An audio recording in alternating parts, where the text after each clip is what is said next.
Next question says, how long do you think it should take for each exercise for you to hit your first working set, your first set at a 7 RPE, let's say? For example, if you were going to work up to 5 reps at a 9, that first working set is 5 reps at 7. How long does it take to work up to that?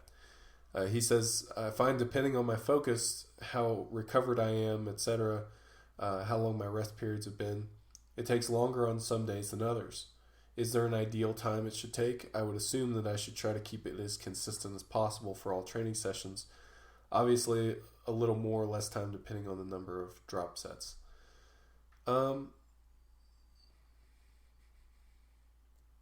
There's kind of two ways that I could take this question. The first is, how long does the warm-up take? How long does it take to lead up to that first working set?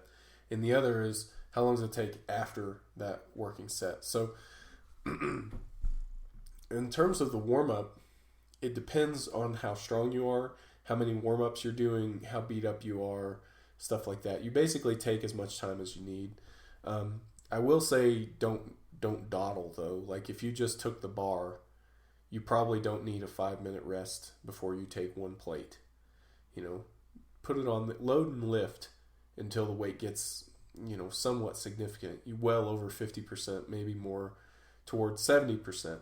It is just a warm up after all. The RPE should be, below 6. It should be basically negligible, so you can pretty much load and lift. Now, if we're talking about how long should the work sets take, absolutely. It depends on how many work sets you have. In addition, I've posted in several places now a chart that of basically like recommended rest intervals, and it should just kind of give you a ballpark to work with. So if you just did a set at a 9 RPE, your rest is going to be a bit longer than if you just did a set at a 7 RPE.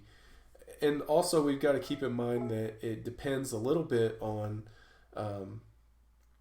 the kind of work that you're doing. Bench press takes a little bit less time to recover from than deadlift, so you'll have to rest a little bit longer for deadlift, etc. So you should definitely look up that chart. I know I've posted on Facebook. I know I've posted on my Instagram.